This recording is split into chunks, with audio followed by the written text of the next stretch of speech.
नमस्कार दोस्तों, science city Kolkata की तरफ से आज आप सभी को इस कार्यक्रम में हम स्वागत करते हैं। जैसे कि आपको पता है, ये हमारा कार्यक्रम कोविड-19 इश्यूज एंड कंसर्न्स का दूसरा एपिसोड है। हम आप सभी को तहे दिल से धन्यवाद देते हैं कि आप लोगों ने हमारा पिछला वीडियो इतना पसंद किया।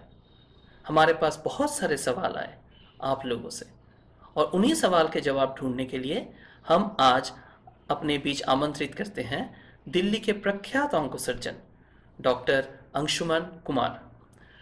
Doctor Anshuman Kumar, science city की तरफ से हम आपका स्वागत करते हैं। नमस्कार, मैं साइंस सिटी कोलकाता का शुक्रगुजार हूं जिन्होंने इतनी अच्छी पहल की है और वहां के लोगों के लिए सोचा है कि बिल्कुल साइंटिफिक टेम्परामेंट के साथ सही जानकारी पुष्टि करके कैसे आपके तक पहुंचाई जाए। डॉक्टर कुमार, आपको जो पहला सवाल हम पूछने वाले हैं, ये हमें पूछा है हमारे एक दर्शक श्रीमती अमिता जी ने उत्तराखंड से। उनका ये पूछना है कि क्या ये सच बात है कि कोरोना वायरस के अलग अलग स्ट्रेन या प्रकार विश्व भर में पाया गया है और वो भारत में भी देखा जा रहा है। अगर ये सच है तो क्या अलग अलग स्ट्रेन या प्रकार के कोरोना वायरस के वजह से पेशेंट्स में सिम्टम्स भी अलग अलग होते हैं? इसके बारे में कुछ बताइए। बहुत सारे लोगों के मन में सवाल उठ रहा है और मैं कहूँगा सोशल मीडिया से बहुत अफवाह के तौर पे ज्ञान भी बांटे जा रहे हैं। Different strains of virus, different manifestation आपको जानना जरूरी है। अभी कोविड-19 न्यू वायरस है, नोवेल वायरस है, जिस पे रिसर्च लिमिटेड है और इसके कुछ ही चुनिंदा स्ट्रेन अभी पाए गए हैं। जहां आप सुन रहे हैं 16-18 स्ट्रेन और अहमदाबाद में अलग स्ट्रेन पाया गया, यहाँ अलग, बिल्कुल गलत है।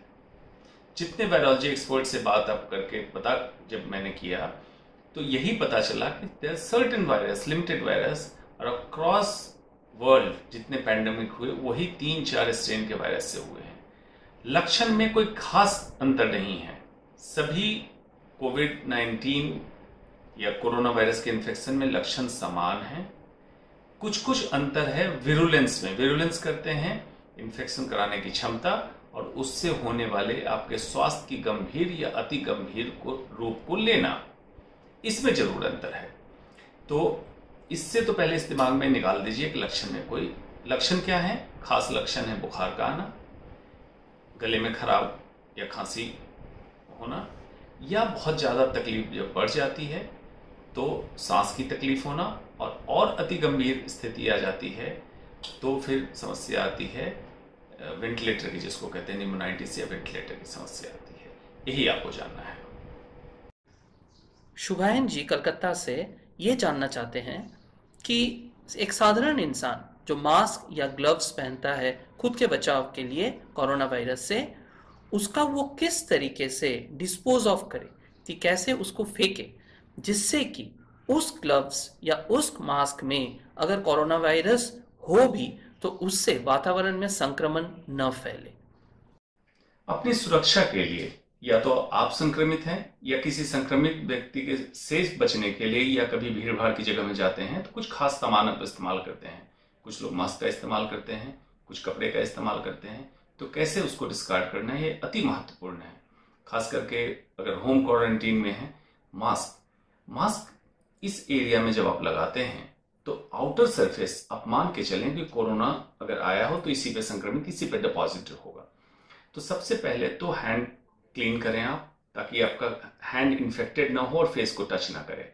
सैनिटाइजर से या साबुन पानी से सीधा धो के मास्क को जब ओपन करें तो उसके स्ट्रिंग को पीछे से पकड़ें और इस तरह से खोलते हुए बाहर लाएं और उसको किसी भी सील्ड, अगर प्लास्टिक बैग हो तो बेहतर, उसमें डाल के पूरी तरह से सील करके उसको डिस्कार्ड करना है स्पेसिफाइड डस्टबिन में। कॉमन डस्टबिन में नहीं डालना है, ताकि जो बाहर लगा हुआ कोरोना संक्रमण है उसमें ना आए।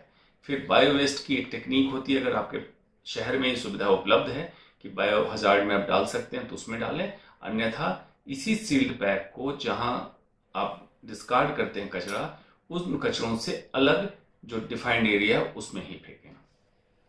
डॉक्टर अंशुमान, मेरा अगला जो सवाल है, ये सवाल हमें बहुत सारे लोगों ने पूछा है। जैसे अभी जिनका जिनका नाम याद आ रहा है, जैसे मधुसूदन बैनर्जी जी हैं, विजय प्रसाद जी हैं, वो किसी स्कूल के प्रधान अध्यापक जी हैं, आशीष चक्रवर्ती हैं, शमीक गुहा मजूमदार हैं, और न जाने कितने लोग। सभी का एक ही सवाल है। वो सवाल ये है कि कुछ ही दिनों बाद लॉकडाउन उठने वाला है, लेकिन इतना जल्दी तो शायद कोरोना हमारे देश से न जाए, तो हमें फिर से रास्तों में उतरना होगा। तो उस स्थिति में हम क्या क्या कर सकते हैं जिससे कि ये कोरोना वायरस हमारे शरीर में न घुसे या उसका संक्रमण हमें न हो? जायज सवाल है। सबसे पहले इसके लिए इसके आधार को समझना जरूरी है कि लॉकडाउन का पर्पस क्या होता है, उद्देश्य क्या होता है। लॉकडाउन का पहला उद्देश्य होता है मिटिगेशन, मतलब अल्पीकरण। इस वायरस का डबलिंग टाइम जो है, एक व्यक्ति संक्रमण होने के दूसरे व्यक्ति में फैलने की जो स्पीड है, इसको कम कर देना। दूसरा होता है प्रिपेयर्डनेस, सारी तैयारी कर लेना। उस तैयारी में है टेस्ट ज़्यादा से ज़्यादा कराइए, अस्पतालों की सुविधा, सप्लाई चेन मैनेजमेंट मतलब खाने पीने की सुविधा, सबका इंतजाम कराना, जिसके लिए तैयारी की गई आप लोगों ने देखा। और उसी दरमियान टेस्ट को ज़्यादा बढ़ा लें ताकि आप हॉट स्पॉट को सेलेक्ट कर लें, जहां ज़्यादा संक्रमित लोग हैं उसको सील कर दें। इसको सील करने के बाद फेज वाइज कंट्री में बाकी सुविधाओं को ऑन करना होता है। लॉकडाउन का पर्पस है। क्यों? क्या लॉकडाउन वायरस को मार देगा?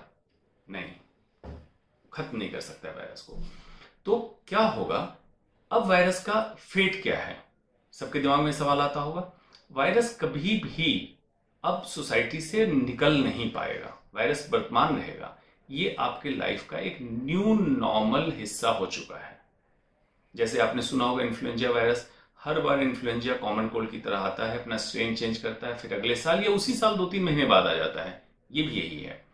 Over a period of time, in general population of the country, पूरी आबादी धीरे धीरे इस वायरस के अगेंस्ट लड़के इम्यून सिस्टम को डेवलप कर लेगी, और उसको कहते हैं हर्ड इम्यूनिटी। हर्ड का मतलब झुंड, बहुत सारे लोग इससे इम्यून हो जाएंगे और इस वायरस का खतरा कम हो जाएगा। फिर खतरा कब बढ़ेगा? जब इस वायरस में के स्ट्रेन में बदलाव आएगा, कुछ चेंज करेगा, तो प्रीवियस जो एंटीबॉडी फॉर्म हुई थी उससे काम नहीं करेगा और इस वायरस को मारने की क्षमता उसमें नहीं रहेगी। तो इससे पैनिक होने की जरूरत नहीं, साइकोसिस के लेवल तक नहीं उतारना है। Start taking it as a new normal of your life. Bharat के बहुत सारे शहर नदियों के पास अवस्थित हैं। रोज बहुत सारे लोग नदियों में नहाने जाते हैं। न जाने कितने लोग अपने रोजमर्रे के काम के लिए तालाबों में जाते हैं।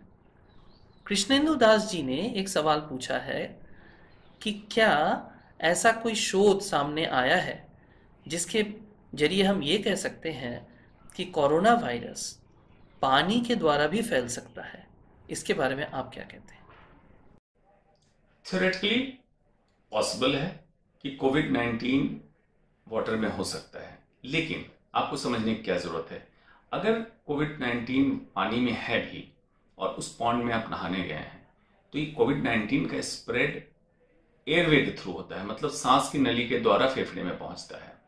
तो पहली बात तो इस पैनिक को दिमाग से निकालिए। फीसिस में जहां तक कोविड-19 पाया गया, लेकिन क्या इन्फेक्ट हुआ, ऐसा कोई एविडेंस नहीं है। तो अभी इस चीज से उसको ये मान के नहीं चल लेना है कि कोविड-19 वाटर फीसिस के द्वारा स्प्रेड हो रहा है। स्प्रेड का अभी भी मेथड है ड्रॉपलेट, जो इंसान से एक दूसरे से आता है, या ड्रॉपलेट कहीं गिरा हुआ है उससे हाथ संक्रमित हो, आप उससे छुए, उस संक्रमित चीज को छुएं और आपके फेस के द्वारा, नाक, आंख या मुंह के द्वारा आपके शरीर में चला जाए। अभी तक एस्टेब्लिश्ड मेथड यही है।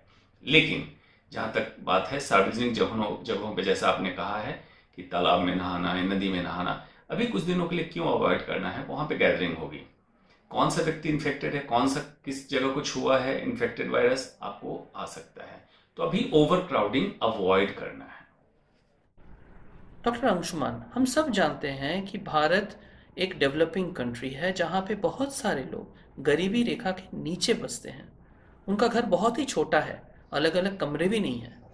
इन स्थितियों में अगर उनके किसी सदस्य को कोरोना वायरस का संक्रमण हो जाए या उन्हें किसी को क्वारंटाइन में जाना पड़े जबकि घर में अलग से कमरा भी नहीं है, तो ऐसी स्थिति में क्या क्या स्टेप लेना चाहिए उन फैमिली को जिससे कि ये संक्रमण सभी में न फैले? ये सवाल आया है अरविंद कुंडू जी से, जो श्यामनगर में रहते हैं। इस स्थिति को कहते हैं quarantine at home, home quarantine. मतलब आप किसी के संपर्क में आए हैं लेकिन संक्रमण का एविडेंस नहीं है, मतलब आपका कोविड-19 या तो नहीं किया गया या किया गया तो आपका नेगेटिव आया है, फिर भी आपको प्रिकॉशनरी मिनिमम 14 दिन और मैक्सिमम 21 दिन तक अपने आप को घर पे आइसोलेट करना है। आइसोलेट करने का मतलब ये है कि जिनके पास सुविधा हो, एक कमरा आपका अलग हो जिसमें अटैच टॉयलेट बाथरूम हो, आप घर के दूसरे सदस्य से ना मिलें, हैंड वॉशिंग आप फ्रिक्वेंट रखें, मास्क का इस्तेमाल करें, प्रॉपर जो रिकमेंडेड मास्क है जो आपसे निकले हुए इन्फेक्शन को दूसरे में ना फैलाए। जिनके पास घर में ऐसी व्यवस्था नहीं है उनके लिए आइडियल तो ये होगा कि जो गवर्नमेंट प्रोवाइडेड क्वारंटीन की सुविधा उपलब्ध है वहां जाके करें, अपने घर के बाकी लोगों को बचाएं। बेसिक यही है कि सस्पेक्टेड इन्फेक्शन से या जिनमें संदेह है कि ये संक्रमित हो चुके हैं, इनसे वायरस दूसरे में ना जाए, इसके लिए एक डिस्टेंस मेंटेन करना है। Ideal terminology is physical distancing, social distancing नहीं। सामाजिक दूरी नहीं बनानी है, शारीरिक दूरी बनानी है ताकि दूसरों को संक्रमित ना करे।